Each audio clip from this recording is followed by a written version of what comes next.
Hello everyone, welcome to my channel.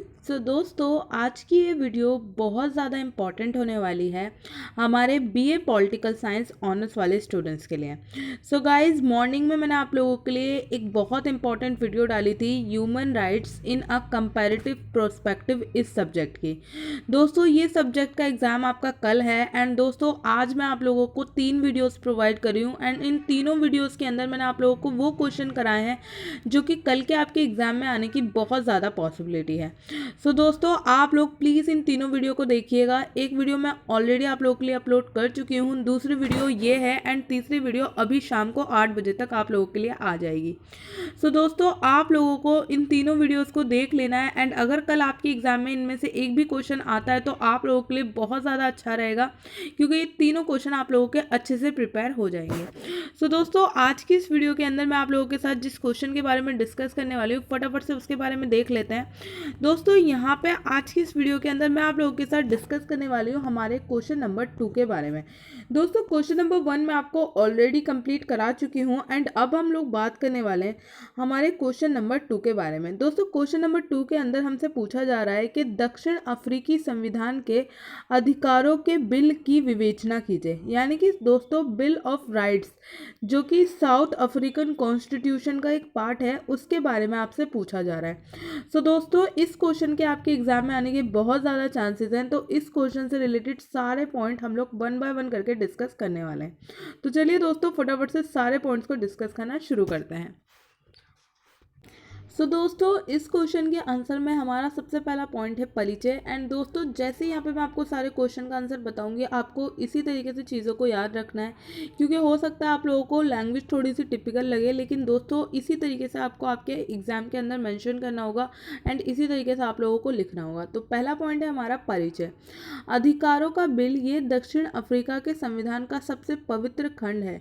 ये वह हिस्सा है जो दक्षिण अफ्रीकी लोगों को स्वयं के विकास के लिए किसी भी अधिकारों को सक्षम बनाता है। दक्षिण अफ्रीका के संविधान के अध्याय 2 में अधिकारों का प्रावधान है।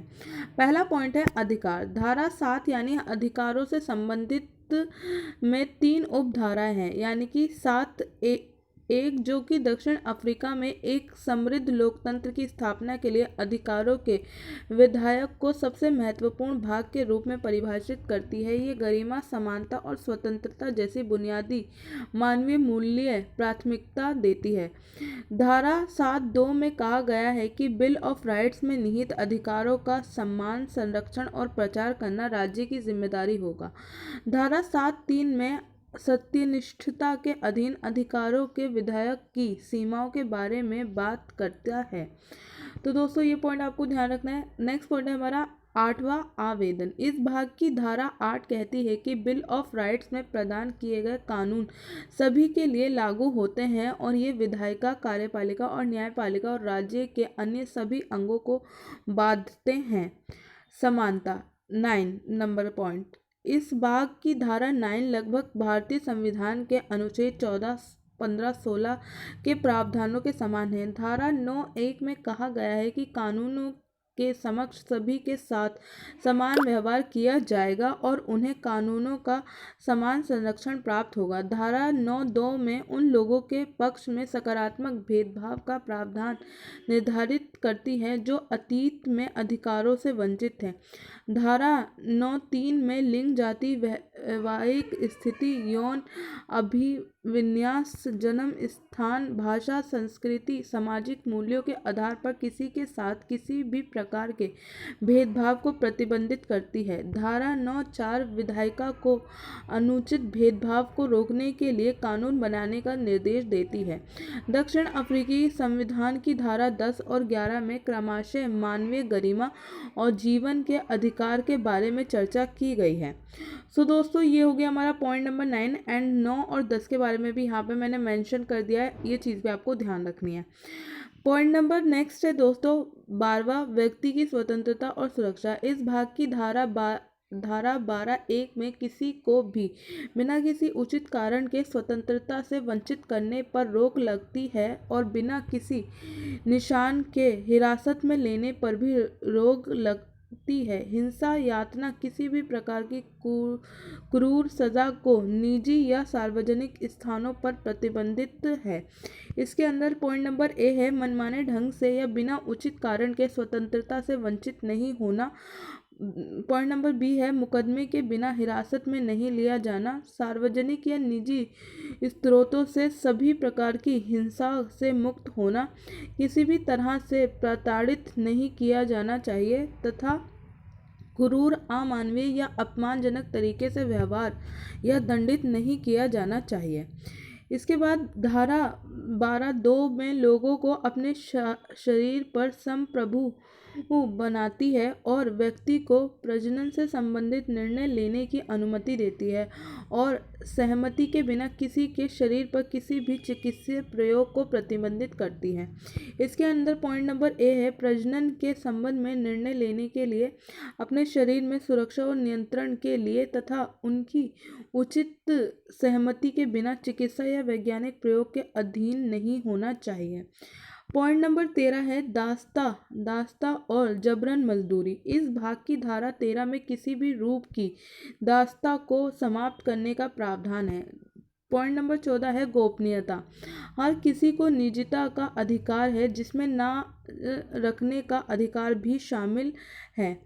पॉइंट नंबर ए है उनके व्यक्ति या घर की तलाशी ली गई, उनकी संपत्ति की तलाशी ली गई, उनकी संपत्ति जब्त, उनके संचार की गोपनीयता का उल्लंघन किया। पॉइंट नंबर 15 है धर्म, विश्वास और मत की स्वतंत्रता। संविधान की धारा 15 के तहत धर्म के अधिकार पर चर्चा की गई है। प्रत्येक व्यक्ति को अंतर कारण, विचार, विश्वास और मत की स्वतंत्रता का अधिकार है। धार्मिक अनुष्ठान राज्य या राज्य सहायता प्राप्त संस्थानों में आयोजित किए जा सकते हैं बशर्ते कि यानी कि कुछ शर्तें हैं जो कि यहाँ पे बताई गई हैं, जिसके अंदर पॉइंट नंबर ए है वह पालन संयुक्त उपयुक्त सार्वजनिक प्राधिकरण द्वारा बनाए गए नियमों का पालन करते हैं, वे एक न्याय संगत आधार पर आयोजित किए जाते हैं तथा उनमें उपस्थित निःशुल्क और स्वैच्छिक हैं। पॉइंट नंबर 3 है हमारा, जिसके अंदर बताया गया है ये खंड कानून को मान्यता देने से नहीं रोकता। किसी भी परंपरा या धार्मिक, व्यक्तिगत या पारंपरिक कानून की व्यवस्था के तहत संपन्न विवाह, द्वितीय किसी भी परंपरा के तहत व्यक्तिगत और पारंपरिक कानून की व्यवस्था या किसी विशेष धर्म को मानने वाले व्यक्तियों द्वारा पालन किया जाता है। बी के अंदर बताया गया अनुच्छेद ए के संदर्भ में मान्यता इस खंड और संविधान के अन्य प्रावधानों के अनुरूप होनी चाहिए। पॉइंट नंबर 16 है हमारा अभिव्यक्ति की स्वतंत्रता। धारा 16 में अभिव्यक्ति की स्वतंत्रता का प्रावधान है, जिसमें पॉइंट नंबर 1 है सभी को अभिव्यक्ति की स्वतंत्रता का अधिकार है, जिसमें शामिल है प्रेस और अन्य मीडिया की स्वतंत्रता, सूचना या विचार प्राप्त करने या प्रदान करने की स्वतंत्रता, कलात्मक रचनात्मक की स्वतंत्रता तथा अकादमिक स्वतंत्रता और वैज्ञानिक अनुसंधान की स्वतंत्रता। पॉइंट नंबर 2 है उपधारा ए में अधिकार का विस्तार तक नहीं है, युद्ध के लिए अधिकारों का विस्तार तक नहीं है, युद्ध के लिए प्रचार, अहिंसा, हिंसा की उत्तेजना, नस्लीय, जातीय, लिंग या धर्म पर आधारित घृणा की वकालत और जो नुकसान पहुंचाने के लिए उकसाती हो। यानी कि ये जो पॉइंट मैंने आपको उपधारा 2 में बताए ये वो चीज़ें हैं जिनसे हमें रोका जाता है, ये हमारी स्वतंत्रता के अंतर्गत नहीं आती हैं। तो ये तीनों पॉइंट भी आपको ध्यान रखना है। पॉइंट नंबर नेक्स्ट है हमारा 17, जिसके अंदर बताया गया है सभा, प्रदर्शन, धरना और याचिका। सभी को शांतिपूर्ण और निहत्यार इकट्ठा होने, प्रदर्शन करने, धरना देने और याचिका पेश करने का अधिकार है। पॉइंट नंबर 18 के अंदर बताया गया है संघ की स्वतंत्रता। दक्षिण अफ्रीका के संविधान की धारा 18 सभी को अपना संघ बनाने का अधिकार देती है। 19 के अंदर बताया गया है इस भाग की धारा 19 में नागरिकों को राजनीतिक दल में शामिल होने, बनाने, सदस्यों की भर्ती करने और निर्धारित आयु सीमा के अनुसार चुनाव लड़ने और मतदान करने का अधिकार देती है।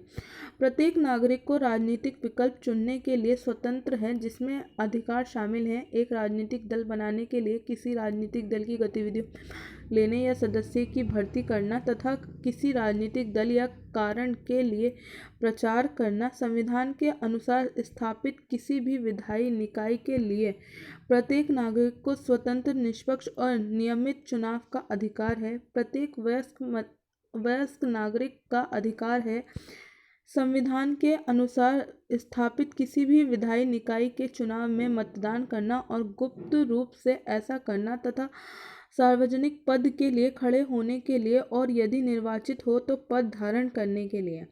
पॉइंट नंबर नेक्स्ट है दोस्तों, नागरिकता। किसी भी नागरिक को नागरिकता से वंचित नहीं किया जा सकता। पॉइंट नंबर 20 के अंदर ये बताया गया है। पॉइंट नंबर 21 है आवाजाही और निवास की स्वतंत्रता। सभी को आवाजाही की स्वतंत्रता का अधिकार है। सभी को गणतंत्र छोड़ने का अधिकार है। प्रत्येक नागरिक को गणतंत्र में प्रवेश करने, रहने और कहीं भी रहने का अधिकार है। प्रत्येक नागरिक को पासपोर्ट का अधिकार है। पॉइंट नंबर 22 है हमारा व्यापार, व्यवसाय और पेशे की स्वतंत्रता। प्रत्येक नागरिक को स्वतंत्र रूप से अपना व्यापार, पेशा या पेशा चुनने का अधिकार है। एक व्यापार, व्यवसाय या पेशे का अभ्यास कानून द्वारा विनियमित किया जा सकता है। 23 है श्रम संबंध। सभी को उचित श्रम प्रथाओं का अधिकार है। प्रत्येक कार्यकर्ता का अधिकार एक ट्रेड यूनियन बनाने और उसमें शामिल होने के लिए, एक ट्रेड यूनियन की गतिविधियों और कार्यक्रमों में भाग लेने के लिए तथा हड़ताल करने के लिए। प्रत्येक नियुक्त का अधिकार है एक नियुक्ति संगठन बनाने और उसमें शामिल होने के लिए तथा एक नियुक्ति संगठन की गतिविधियों और कार्यक्रमों में भाग लेने के लिए। प्रत्येक ट्रेड यूनियन और प्रत्येक नियुक्ति संगठन का अधिकार है। उसके बाद चौथे पॉइंट के अंदर फिर से ABC करके कुछ पॉइंट है, उसके अंदर बताया गया अपने स्वयं के प्रशासन, कार्यक्रमों और गतिविधियों को निर्धारित करने के लिए। B के अंदर बताया गया व्यवस्थित करने के लिए तथा एक संघ बनाने और उसमें शामिल होने के लिए। प्रत्येक को ट्रेड यूनियन, नियुक्ति संगठन और नियुक्ति समूह के सौदेबाजी में शामिल होने का अधिकार है। सामूहिक सौदेबाजी को विनियमित करने के लिए राष्ट्रीय कानून बनाए जा सकते हैं। जिस हद तक कानून इस अध्याय में एक अधिकार को सीमित कर सकते हैं, सीमा को धारा 36A का पालन करना चाहिए। पॉइंट नंबर 6 बताया गया है, इसी के अंदर राष्ट्रीय कानून समूह समझौते में निहित संघ सुरक्षा व्यवस्था को मान्यता दे सकते हैं। जिस हद तक कानून इस अध्याय में एक अधिकार को सीमित कर सकता है, सीमाओं को धारा 36A का पालन करना चाहिए। तो दोस्तों ये पॉइंट हो गया हमारा 23वां। अब बात करते हैं हम हमारे 24वें पॉइंट की। दोस्तों ये बिल्कुल हमारे इंडियन कॉन्स्टिट्यूशन की तरह है। जिस तरीके से हमारे इंडियन कॉन्स्टिट्यूशन के अंदर अलग अलग हमें अधिकार दिए गए, ठीक उसी तरीके से ये साउथ अफ्रीका के कुछ कानून है जो कि आप लोगों के एग्जाम में ये क्वेश्चन आने की बहुत ज़्यादा पॉसिबिलिटी है। तो ये इसी तरीके से आप लोगों को वहाँ पर भी मैंशन करना होगा। 24वां पॉइंट है हमारा पर्यावरण। सबका अधिकार है ऐसे पर्यावरण के लिए जो उनके स्वास्थ्य या कल्याण के लिए हानिकारक नहीं है तथा B उचित विधायी और अन्य उपायों के माध्यम से वर्तमान और भविष्य की पीढ़ियों के लिए लाभ के लिए पर्यावरण को संरक्षित करने के लिए। पहला, प्रदूषण और पारिस्थितिक गिरावट को रोकना। द्वितीय, संरक्षण को बढ़ावा देना। न्यायोचित आर्थिक और सामाजिक विकास को बढ़ावा देते हुए पारिस्थितिक रूप से सतत विकास और प्राकृतिक संसाधनों की को सुरक्षित करना। तो यानी कि दोस्तों पॉइंट नंबर 24 के अंदर पर्यावरण का ध्यान रखने की बात कही गई है, क्या क्या चीज़ें ये बताई गई हैं। इसके बाद दोस्तों हमारा 25वां पॉइंट है संपत्ति। सामान्य आवेदन के कानून के अलावा किसी को भी संपत्ति से वंचित नहीं किया जा सकता है और कोई भी कानून संपत्ति के मनमाने ढंग से वंचित करने की अनुमति नहीं दे सकता है। संपत्ति को केवल सामान्य आवेदनों के कानून के संदर्भ में ही जब्त किया जा सकता है, जिसके अंदर 2 पॉइंट हैं। ए, सार्वजनिक उद्देश्य के लिए या सार्वजनिक हित में तथा मुआवजे के अधीन जिसकी राशि और भुगतान का समय और तरीका या तो प्रभावित लोगों द्वारा सहमत या अदालत द्वारा तय या अनुमोदित किया गया हो। मुआवजे की राशि और भुगतान का समय और तरीका न्याय संगत और न्याय संगत होना चाहिए, जो सभी प्रासंगिक परिस्थितियों को ध्यान में रखते हुए सार्वजनिक हितों और प्रभावित लोगों के हितों के बीच एक समान तुलना को दर्शाता है, जिसमें शामिल है संपत्ति का वर्तमान उपयोग, संपत्ति के अधिग्रहण और उपयोग का इतिहास, संपत्ति का बाजार मूल्य, संपत्ति के अधिग्रहण और लाभकारी पूंजी सुधार में प्रत्यक्ष राज्य निवेश और सब्सिडी की सीमा। ई पॉइंट है हमारा जब्ती का उद्देश्य। इस खंड के प्रयोजन के लिए जनहित में भूमि सुधार के लिए राष्ट्रीय की प्रतिबद्धता और दक्षिण अफ्रीका के सभी प्राकृतिक संसाधनों तक समान पहुंच लाने के लिए सुधार शामिल है तथा संपत्ति जमीन तक सीमित नहीं है।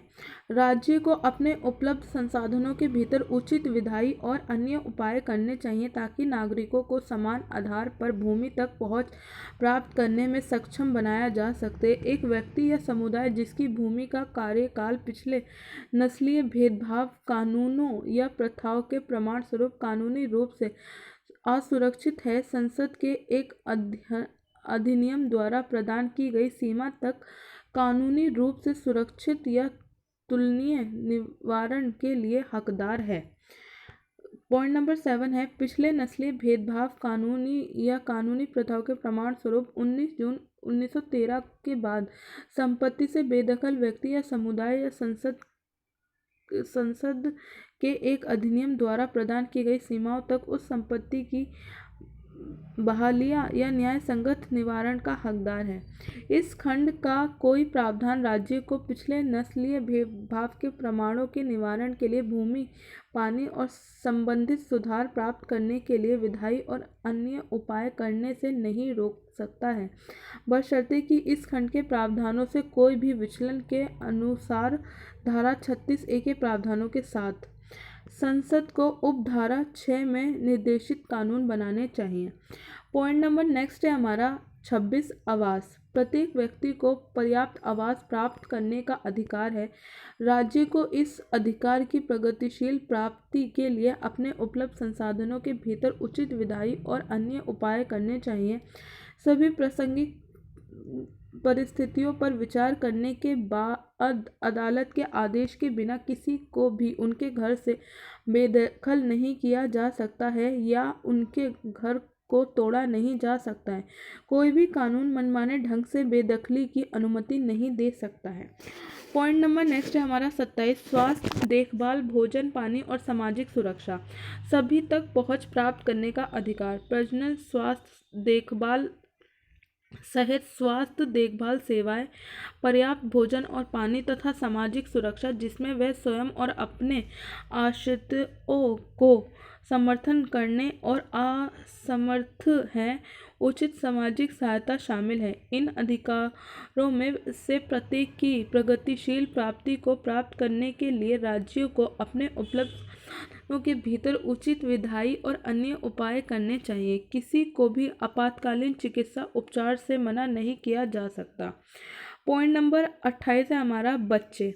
हर बच्चे के अधिकार है जन्म से एक नाम और राष्ट्रीयता के लिए, पारिवारिक देखभाल या माता पिता की देखभाल या पारिवारिक वातावरण से हटाए जाने पर उपयुक्त वैकल्पिक देखभाल के लिए, बुनियादी पोषण आहार, बुनियादी स्वास्थ्य देखभाल सेवाओं और सामाजिक सेवाओं के लिए, दुर्व्यवहार, उपेक्षा, दुर्व्यवहार या आक्रामक से सुरक्षा होने के लिए, शोषणकारी श्रम प्रथाओं से संरक्षित किया जाना, काम करने या सेवा प्रदान करने की आवश्यकता या अनुमति नहीं होनी चाहिए। पहले उस बच्चे की उम्र के व्यक्ति के लिए अनुपयुक्त है या द्वितीय बच्चे की भलाई, शिक्षा, शारीरिक या मानसिक स्वास्थ्य या आध्यात्मिक, नैतिक या सामाजिक विकास को जोखिम में डालना। जी अंतिम उपाय के अलावा हिरासत में नहीं लिया जाना चाहिए। इस मामले में धारा 12 और 35 के तहत एक बच्चे को प्राप्त अधिकारों के अलावा बच्चे को केवल कम से कम उचित अवधि के लिए लिया जा सकता है और होने का अधिकार। पहले 18 वर्ष से अधिक आयु के हिरासत में लिए गए व्यक्ति से अलग रखा गया तथा द्वितीय एक तरीके से इलाज किया जाता है और ऐसी स्थितियों में रखा जाता है जो बच्चे की उम्र को ध्यान में रखती हैं। बच्चे को प्रभावित करने वाली सिविल कार्यवाही में राज्य द्वारा और राज्य के खर्च पर एक कानूनी व्यवसायी को सौंपा जाए यदि अनाथ अपर्याप्त अन्याय होता है तथा पहले शस्त्र संघर्ष में सीधे इस्तेमाल नहीं किया जाना चाहिए और शस्त्र संघर्ष के समय संरक्षित किया जाना चाहिए। बच्चे से संबंधित हर मामले में बच्चे के सर्वोत्तम हित सर्वोपरि है। इस खंड में बालक का अर्थ 18 वर्ष से कम आयु का व्यक्ति है। यानी कि दोस्तों एक बच्चे के साथ किस किस चीज़ का व्यवहार करना चाहिए, कैसे अलग अलग केसेस के अंदर अगर मान लो पुलिस केस में उसका नाम है तो क्या क्या करना होता है, क्या क्या चीज़ें होती हैं, वो इस पॉइंट के अंदर बताया गया है। तो ये पॉइंट आप लोगों को ध्यान रखना है, इसी तरीके से आप लोगों को अपने एग्जाम में मेंशन करना है। दोस्तों पॉइंट नंबर 29 है हमारा सभी का अधिकार है शिक्षा। हमारा पॉइंट नंबर 29 है शिक्षा, जिसमें बोला गया सभी का अधिकार है एक बुनियादी शिक्षा के लिए जिसमें वयस्क बुनियादी शिक्षा भी शामिल है तथा आगे की शिक्षा के लिए जिसे राज्य को उचित उपायों के माध्यम से उत्तरोत्तर उपलब्ध और सुलभ बनाना चाहिए। प्रत्येक व्यक्ति को सरकारी शिक्षण संस्थानों में जहां वह शिक्षा उचित रूप से व्यवहार है और राजभाषा या अपनी पसंद की भाषाओं में शिक्षा प्राप्त करने का अधिकारी है। इस अधिकार की प्रभावी पहुंच और कार्यान्वयन सुनिश्चित करने के लिए राज्य को एकल माध्यम संस्थानों सहित सभी उचित शैक्षिक विकल्पों पर विचार करना चाहिए। पहला है हिस्सेदारी, दूसरा है व्यवहारिकता तथा पिछले नस्लीय भेदभाव, कानून और प्रथाओं के प्रमाण के निवारण की आवश्यकता। प्रत्येक व्यक्ति को अपने स्वयं के खर्च पर स्वतंत्र शिक्षा संस्थान स्थापित करने और बनाए रखने का अधिकार है। जाति के आधार पर भेदभाव न करें, राज्य के साथ पंजीकृत हो तथा ऐसे मानकों को बनाए रखना जो तुलनीय सार्वजनिक शिक्षा संस्थानों के मानकों से कमतर ना हो। चौथा है उपखंड 3 स्वतंत्र शिक्षा संस्थानों के लिए राज्य की सब्सिडी को रोकना नहीं है। पॉइंट नंबर 30 है हमारा भाषा और संस्कृति। प्रत्येक व्यक्ति को भाषा का उपयोग करने और अपनी पसंद के सांस्कृतिक जीवन में भाग लेने का अधिकार है, लेकिन इन अधिकारों का प्रयोग करने वाला कोई भी व्यक्ति बिल ऑफ राइट्स के किसी भी प्रावधान के असंगत तरीके से ऐसा नहीं कर सकता। पॉइंट नंबर 31 है सांस्कृतिक, धार्मिक और भाषीय समुदाय। एक सांस्कृतिक, धार्मिक या भाषीय समुदाय से संबंधित व्यक्तियों को उस समुदाय के अन्य सदस्यों के अधिकारों से वंचित नहीं किया जा सकता। अपनी संस्कृति का आनंद लेने के लिए, अपने धर्म का पालन करने और अपनी भाषा का उपयोग करने के लिए तथा सांस्कृतिक, धार्मिक और भाषीय संघों और नागरिक समाज के अन्य अंगों को बनाने, शामिल करने और बनाए रखने के लिए उपधारा 1 के अधिकारों का प्रयोग बिल ऑफ राइट्स के किसी प्रावधान के असंगत तरीके से नहीं किया जा सकता। पॉइंट नंबर 32 है हमारा सूचना तक पहुँच। सभी तक पहुँच का अधिकार। राज्य द्वारा आयोजित कोई भी जानकारी तथा कोई भी जानकारी जो किसी अन्य व्यक्ति के पास जो कि किसी भी अधिकार के प्रयोग या सुरक्षा के लिए आवश्यक है, इस अधिकार को प्रभावी करने के लिए राष्ट्रीय कानून बनाए जाने चाहिए और राज्य प्रशासकीय और वित्तीय बोझ को कम करने के लिए उचित उपाय प्रदान कर सकता है। पॉइंट नंबर 33 है बस प्रशासकीय कार्यवाही। सभी को प्रशासकीय कार्रवाई का अधिकार है जो वैध, उचित और प्रक्रियात्मक रूप से उचित है। प्रत्येक व्यक्ति जिसका अधिकार प्रशासनिक कार्यवाही से प्रतिकूल रूप से प्रभावित हुआ है को लिखित कारण बताने का अधिकार है।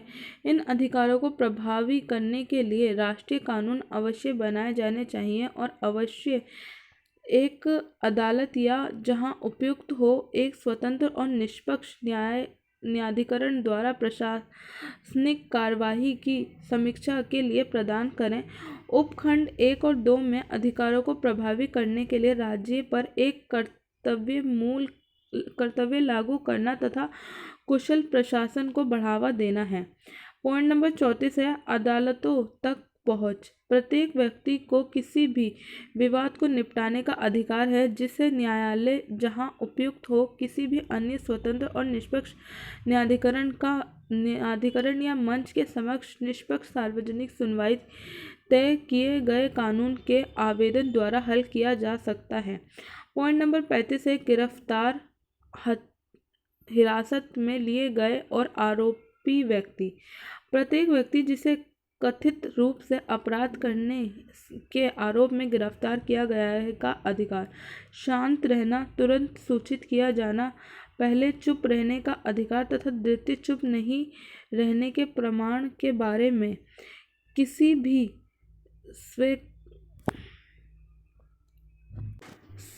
भी स्वीकारोक्ति या स्वीकारोक्ति को करने के लिए मजबूर नहीं किया जाना चाहिए जिसका इस्तेमाल उस व्यक्ति के खिलाफ सबूत के रूप में किया जा सकता है।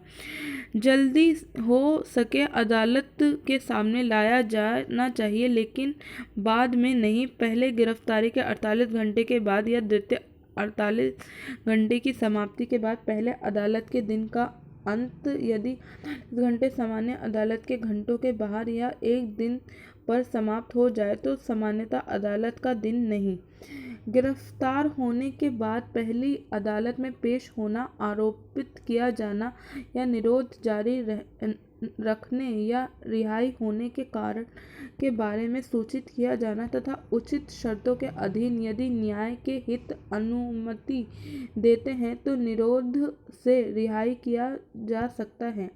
हर सजा पाए कैदी सहित हिरासत में लिए गए प्रत्येक व्यक्ति का अधिकार। हिरासत में लिए जाने के कारण के बारे में तुरंत सूचित किया जाना, एक कानूनी व्यवसायी को चुनना और उसके साथ परामर्श करना और इस अधिकार के बारे में तुरंत सूचित किया जाना। राज्य द्वारा और राज्य के खर्च पर हिरासत में लिए गए व्यक्ति को एक कानूनी व्यवसायी नियुक्त करने के लिए यदि अन्यथा पर्याप्त अन्याय होता है और इस अधिकार के बारे में तुरंत सूचित किया जाता है। पॉइंट नंबर डी है अदालत में व्यक्तिगत रूप से हिरासत की वैधता को चुनौती देने के लिए और अगर नज़रबंदी गैर कानूनी है तो रिहा किया जाना। निरोध की शर्तों जो कि मानवीय गरिमा के अनुरूप हो, जिसमें कम से कम व्यायाम और राज्य के खर्चे पर पर्याप्त आवास, पोषण, पाठन सामग्री और चिकित्सा उपचार का प्रावधान शामिल है। उस व्यक्ति के साथ संवाद करने और उससे मिलने के लिए पहले जीवन साथी या साथी, द्वितीय निकटतम परिजन, चुने हुए धार्मिक परामर्श तथा चयनित चिकित्सा। प्रत्येक आरोपी व्यक्ति को निष्पक्ष सुनवाई का अधिकार है, जिसमें अधिकार भी शामिल है इसका उत्तर देने के लिए पर्याप्त विवरण के साथ आरोपी के बारे में सूचित किया जाना, रक्षा तैयार करने के लिए पर्याप्त समय और सुविधा होना, एक सामान्य अदालत के समक्ष एक सार्वजनिक परीक्षण के लिए बिना किसी अनुचित देरी के उनका परीक्षण शुरू और समाप्त होना, कोशिश किए जाने पर उपस्थित होना, एक कानूनी व्यवसायी को चुनना और उसका प्रतिनिधित्व करना और इस अधिकार के बारे में तुरंत सूचित किया जाना। राज्य द्वारा और राज्य के खर्च पर आरोपी व्यक्ति को कानूनी व्यवसाय नियुक्त करने के लिए यदि अन्यथा पर्याप्त न्याय हो और इस अधिकारी के बारे में तुरंत सूचित किया जाए। निर्दोष माना जाना, चुप रहना और कार्यवाही के दौरान गवाही नहीं देना, सबूत जुटाने और चुनौती देने के लिए आत्मदोषपूर्ण साक्ष्य देने के लिए बाध्य नहीं किया जाना चाहिए। उस भाषा में मुकदमा चलाने के लिए जिसे आरोपी व्यक्ति समझता हो या यदि वह व्यवहारिक नहीं है तो उस भाषा में कार्यवाही की व्याख्या करने के लिए किसी ऐसे कार्य या चूक के लिए दोषी नहीं ठहराया जाना चाहिए जो उस समय किए गए या छोड़े जाने के समय राष्ट्रीय या अंतर्राष्ट्रीय कानून के तहत अपराध नहीं था। किसी ऐसे कार्य या चूक के संबंध में किसी अपराधी के लिए विवरण नहीं किया जाएगा जिसके लिए वह व्यक्ति पहले या तो बरी किया जा चुका है या दोषी ठहराया जा चुका है। निर्धारित दंड के कम से कम गंभीर के लाभ के लिए यदि अपराधी के लिए निर्धारित सज़ा उस समय और सज़ा के समय के बीच बदल दी गई है जब अपराध किया गया था। उच्च न्यायालय में अपील या समीक्षा करने के लिए जब भी इस खंड में किसी व्यक्ति को जानकारी देने की आवश्यकता होती है तो वह जानकारी उस भाषा में दी जानी चाहिए जिसे वह समझता है। इस तरह से प्राप्त साक्ष्यों तो अधिकारियों की वैधिक में किसी भी अधिकार का उल्लंघन करते हैं उन्हें बाहर रखा जाना चाहिए। यदि उस साक्ष्य को स्वीकार करने से परीक्षण अनुचित होगा या अन्याय या न्याय प्रशासन के लिए हानिकारक होगा। पॉइंट नंबर नेक्स्ट है पॉइंट 36 अधिकारों की सीमा। ये हमारा लास्ट पॉइंट है दोस्तों एंड इसके अंदर सीमाएं बताई गई हैं। अधिकारों के विधायक में अधिकार केवल सामान्य आवेदन के कानून के संदर्भ में उस सीमा तक सीमित हो सकते हैं जो मानव गरिमा समानता स्वतंत्रता के आधार पर एक खुले और लोकतांत्रिक समाज में सभी प्रसंगता को ध्यान में रखते हुए उचित या न्याय संगत हैं। कारक सहित अधिकार की प्रकृति, सीमा के उद्देश्य का महत्व, सीमाओं की प्रकृति और सीमा और उसके उद्देश्यों के बीच संबंध तथा उद्देश्यों को प्राप्त करने के लिए कम प्रतिबंधता साधन, उपधारा 1 या संविधान के किसी अन्य प्रावधान में दिए गए प्रावधानों को छोड़कर कोई भी कानूनी अधिकारों के बिल में निहित किसी भी अधिकार को सीमित नहीं कर सकता। सो दोस्तों यहाँ पे हमारा ये पूरा आंसर फिनिश होता है। दोस्तों ये काफ़ी ज़्यादा बड़ा आंसर है लेकिन दोस्तों इसके अंदर ये पॉइंट सभी इम्पॉर्टेंट है आप लोगों के लिए एंड अगर ये क्वेश्चन आपके एग्ज़ाम में आता है तो ये सारे पॉइंट आप लोगों को मेंशन ज़रूर करने हैं क्योंकि ये जो राइट ऑफ बिल है इसके अंदर किसी एक चीज़ के बारे में नहीं बल्कि बहुत सारी चीज़ों के बारे में बताया गया है। सो दोस्तों यहाँ पे मैंने आप लोगों के लिए हर इम्पॉर्टेंट पॉइंट को कवर किया है तो आप लोगों को प्लीज़ इस पूरे आंसर को अच्छे से ध्यान रखना है। अगर ये क्वेश्चन आपके एग्ज़ाम में आता है तो आप लोगों को इसको अच्छे से प्रिपेयर कर जाना है। सो दोस्तों आज की इस वीडियो के अंदर बस इतना ही। अगर ये क्वेश्चन आप लोगों के एग्ज़ाम में आपकी थोड़ी सी भी हेल्प करते हैं तो आज की इस वीडियो को आपको ज़्यादा से ज़्यादा लाइक करना है, ज़्यादा से ज़्यादा शेयर करना है एंड दोस्तों अगर आपको पसंद आया हो तो प्लीज़ चैनल को सब्सक्राइब करना मत भूलिएगा। तो दोस्तों मिलती हूँ मैं आप सबसे नेक्स्ट वीडियो के अंदर, तब तक के लिए थैंक यू सो मच।